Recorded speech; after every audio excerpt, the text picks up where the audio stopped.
So, yeah, this halftime show was not, first of all, it was not just a halftime show. This was the greatest diss of all time. Hands down. I am a music fan, connoisseur. All I do is listen to music all day. So this has to be the greatest rap beef to be on the biggest stage in the world. Drake, you lost, buddy. I'm sorry. Everyone saw the memes. You lost. So I got some points about this halftime show that I want to go over. But I want to watch it with you. And we can go through it because this was eventful, to say the least.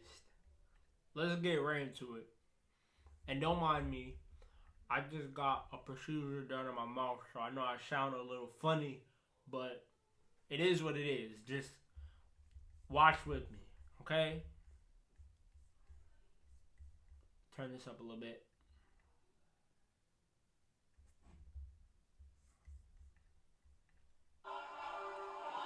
And I'm going to pause throughout. Do you see that? Square, triangle, circle, X. Anybody know where that's from? I'm going to show you. PlayStation. Controller. This is a game. Keep this in mind when we watch this. This is a game. And I'm not just talking about the game. I'm not just talking about the Super Bowl. Kendrick did a lot here without saying anything. And then the countdown in the back. American game. Boom. Another stop. What'd I see? I said, PlayStation. It's a game. And Kendrick and Samuel L. Jackson are using the show to make the metaphor that America is a big game that we play in. As consumers, as workers, whatever you do, it's just a game to somebody bigger who's just playing it. And look, start. I can't read it. Does anybody know what it says? Start here, I think? Yeah, start here. Start here. And there's an arrow pointing at the... And this isn't a diss to Kendrick or anyone. Anyone but the sound engineer.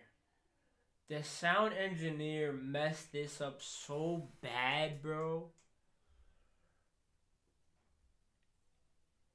There's no world, and if you're in the entertainment industry, you understand this. But there's no world that the vocals and the music should be on the same level, and that's what it was. His vocals should have been high, the music should have been low. But he's already dissing Drake. He's already dissing. You missed it. He's already dissing Drake. Listen. So, not only did he diss Drake there, but he's also talking about the revolution that he's televising, this national protest on national TV through a show that he created. Let's keep watching. Real quick, chat, just so you know, and I'm sure a lot of you do, because you're all adults. At least the audience that I see is adults. Quid pro quo. Maybe I taught one person something today. Quid pro quo is when you do a sexual favor or just a unethical favor sometimes for like a boss or something. So like if a boss touches you and you let him or her, could be vice versa, and you don't say anything, but they give you benefits in exchange, like they pay you more or they give you more days off or whatever. So when he's talking quid pro quo right here, he's not talking about that situation specifically, but he's talking about the industry, like the rap industry, America, the corporations. That's what he's talking about. And honestly, when the album came out, I didn't pick that up. Just saying. You're missing it. Chat, you're missing it. Okay, so we saw Red and White hop out of the car. But then Blue comes on stage. What's red, white, and blue? We saw Uncle Sam. What's red, white, and blue? The American flag. Pay attention. Pay attention. Because don't let this go over your head. Pay attention. Too reckless, too ghetto. It's not for entertainment purposes. I think you don't understand. Yes, this is a show. Yes, this is supposed to be entertaining. And actually, I was beefing with my mans about this. I'm going to go to the DMs. I'm not going to say who it was. But I'm going to say I was beefing with my mans about this. And he said, oh, I'm not trying to learn anything. I'm trying to be entertained. Like, I get it, but this is supposed to be entertainment. He was like, yo, we know how America is. It's nothing new. I get using the platform, but I wasn't for it. That's what he told me. The message. That's what I was telling him. I said, it's the message. I said, I get it, bro. You want to be entertained, but the message is we're all machines in the system. We're all a part of a big game. That's what I was telling him. Like, yo, we make the game work. That's what we're here for. Whoever's, running the game, and I'm not a conspiracy theorist, but like, I can go history with you. I can go history for history. And we can look at America when it changed, when it became a corporation, the people that really run the world. Like, we can look at that together and we can talk about it. But my point to my mans was, this wasn't a show. Like, this was him showing the way corporations and the other side of America looks at people like me. Hopefully my audience reflects me and Kendrick, Puerto Rican, right? And a lot of people ask, what is a Puerto Rican? Oh, you're Mexican? Oh, you're Hispanic? I personally don't like to use the term Hispanic, but like, I know a lot of people do. I don't like to use the term Latin either, because I'm not Latin, I'm not Hispanic, I'm Puerto Rican. We have a deep ancestry of Taino roots, colonizer roots, because the Spaniards took over our land, and African roots because of the slave trade. So when I say I'm Puerto Rican, I'm all those things. Because I'm from the island of Puerto Rico. And both my parents are from there. So it's not like I have like a half. No, like my dad is from one town. My mom is from another town. I'm Puerto Rican. But I'm from New York. I grew up in New York. So it's like understanding my history and understanding what I am and what my ancestors were and what it was like on the island and what they went through. Because believe it or not, what happened in Puerto Rico was not much different than what happened in the Americas.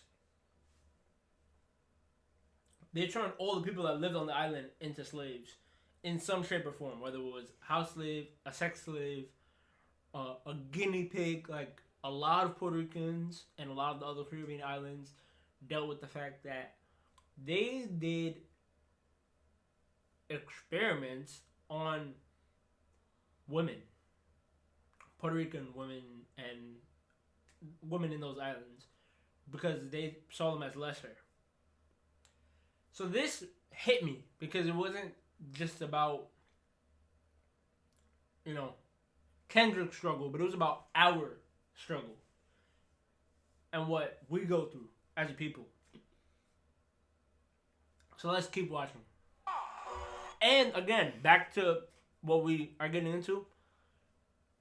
He's talking about how those people view us as less, right? And even everything that's going on right now with the country, I'm not going to name any names, but a certain someone is deporting people, and they were saying that these people are animals, they're aliens, they don't belong here. But who built the country?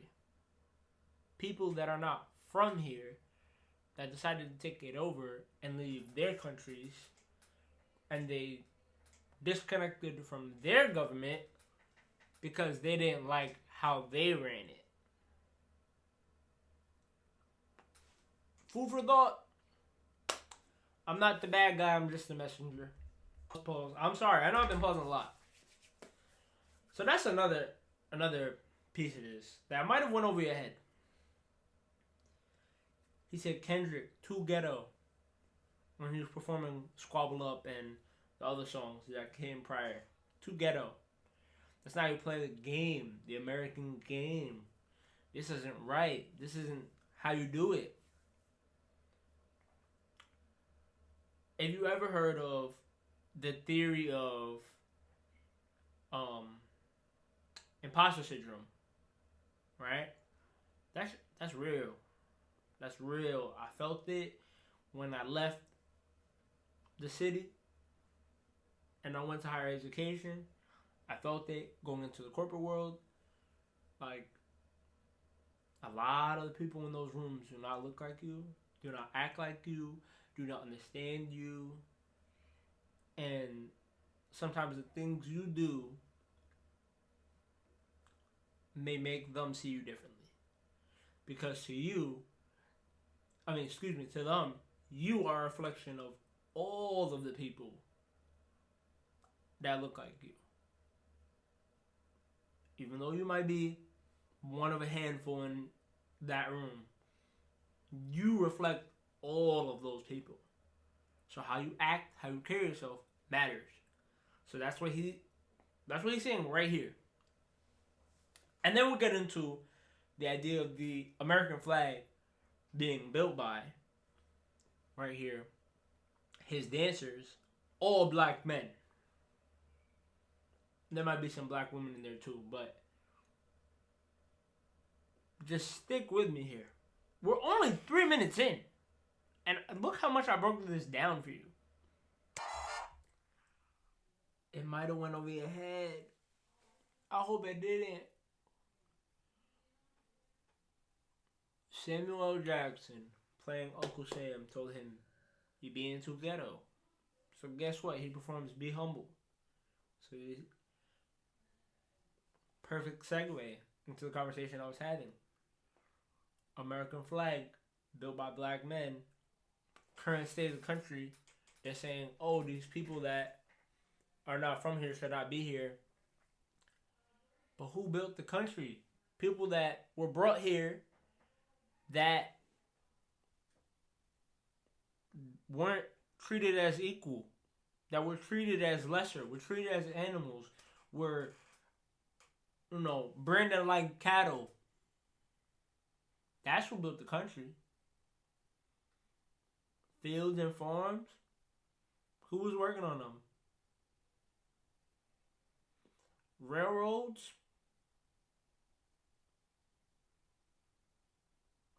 Oil industry. Gold mines.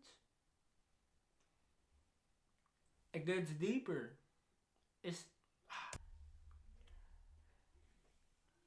That might have been the craziest thing. That might have been the craziest thing of this whole show.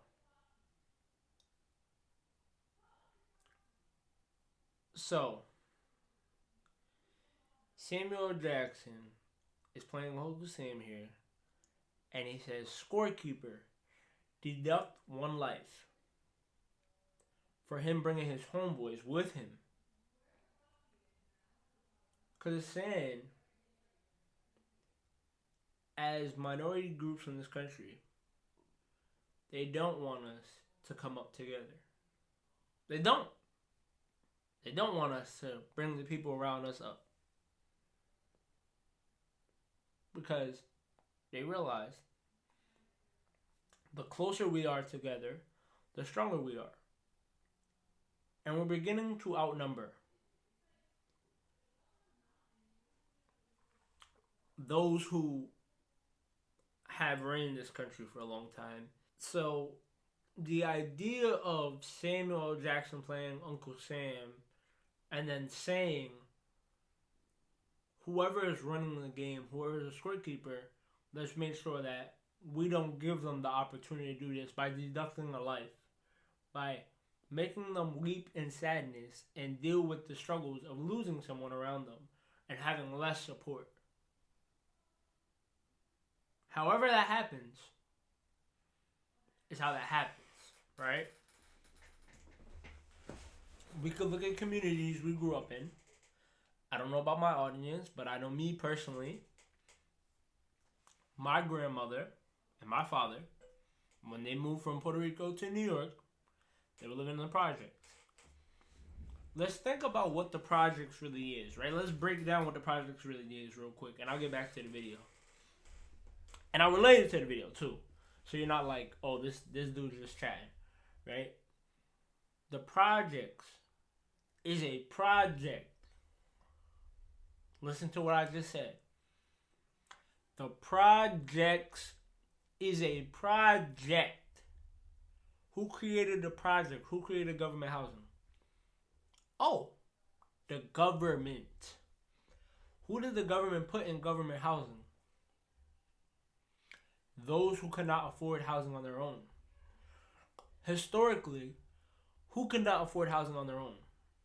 Those who had to work for others that either were not paid or weren't paid enough to afford the luxury of having a home on their own.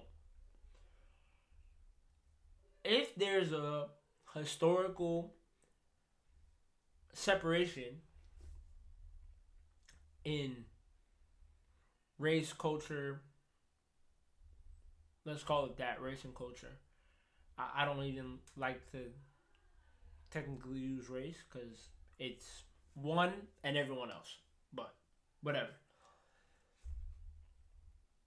So if there's a big divide like that, and we understand for a long time that others had more of an opportunity in this country,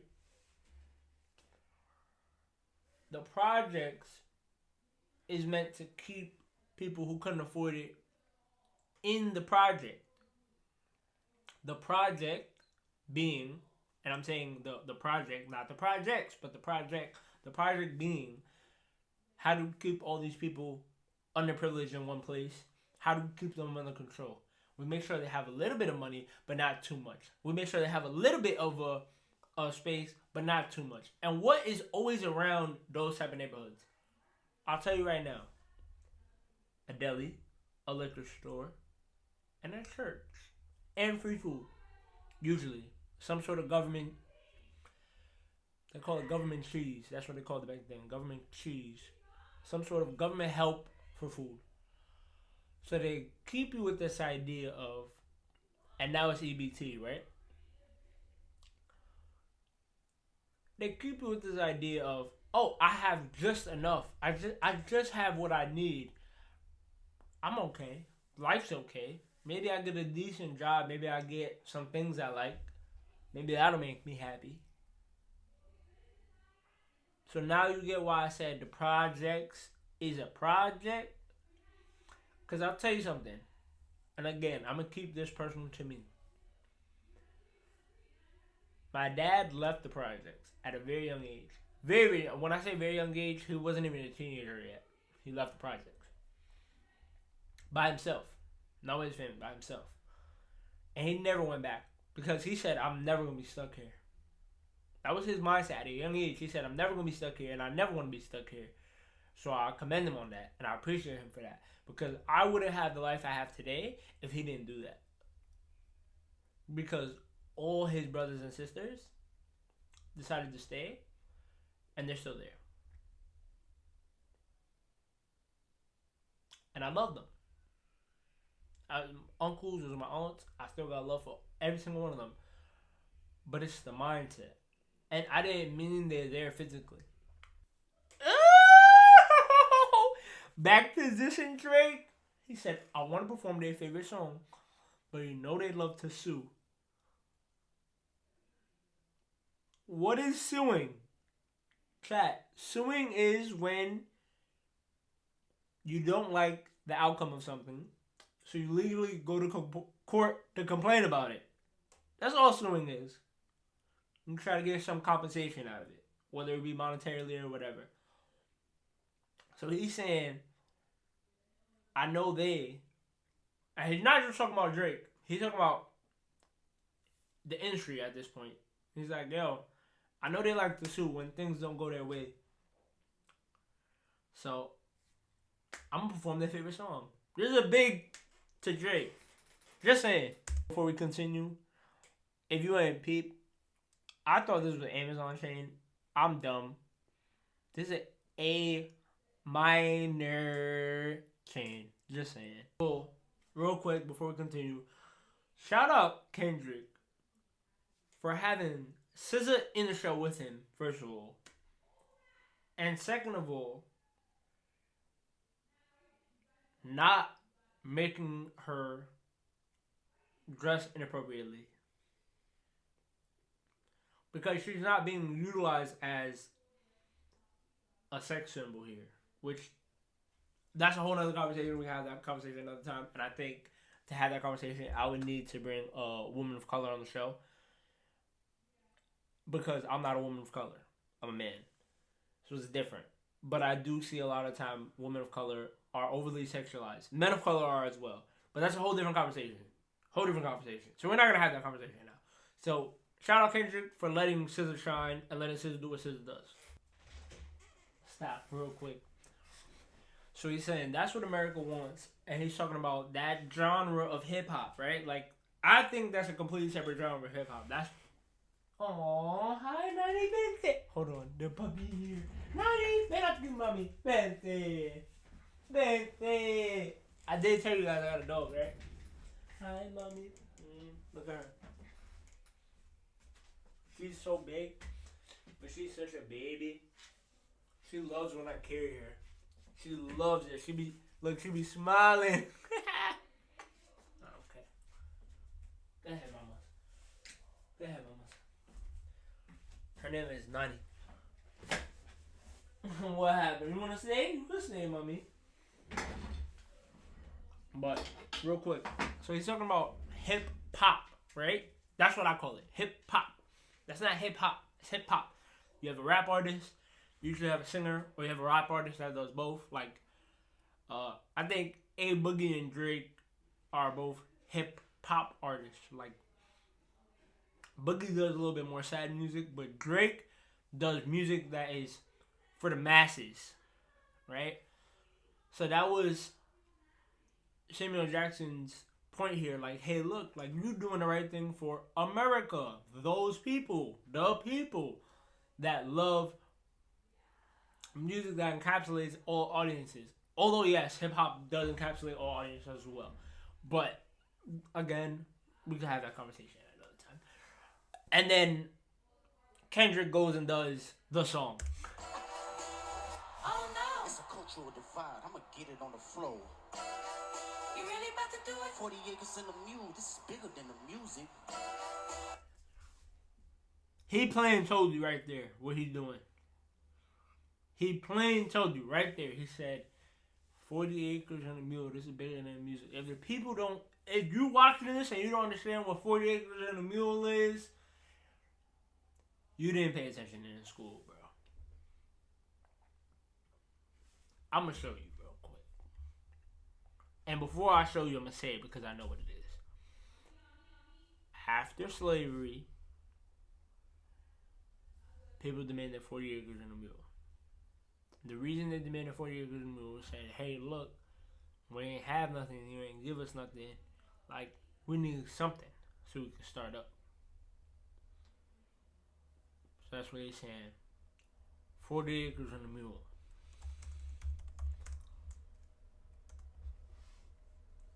Look, a promise made to formerly enslaved Africans after the Civil War. After the Civil War ended, the promise was part of a special Field Order Number 15 issued by the Union General William Sherman. The idea came from Sherman's secretary and 20 community black leaders in Savannah, Georgia. The promise was the first systemic attempt to provide reparations to freed slaves.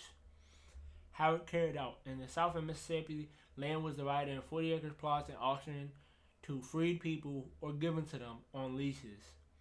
However, the promise was short-lived. After President Abraham Lincoln's assassination, his successor Andrew Johnson overturned the policy and returned the land to former enslavers. So this is a plan that never happened, but it was supposed to happen. So this is what you need to know and understand about this country, about what we've been built on, and this is what Kendrick is saying in the show. That this is not just a show, this is a lot more than this. I heard, and I don't know this for sure, but I heard this image right here is symbolism. Cause you see, there's a circle here, and everyone in the circle is standing up, but then everyone that's outside the circle is not. So this is what I read, and I don't know for sure, but could be true. They're saying that this is a symbolism that if you're not in the circle, if you don't know what's going on in the game, if you not tapped in, you're not gonna make it. That's what I read, and that's what I heard. This was wild. This was wild. This is Drake's ex, Serena Williams. Shorty is crip walking to Kendrick Lamar's diss song to Drake. This gotta be the best diss of all time, bro. I don't care what anybody says. I know lyrically there's some diss that might be better, but I don't think anybody had this happen. At the Super Bowl, your ex... Oh, I'm sorry. At the Super Bowl, though, stop it. That was a crazy way to end the show. Game over. Turn the TV off. The last song on the set list. I don't think I even gotta explain it anymore. If you watch the video, you understand.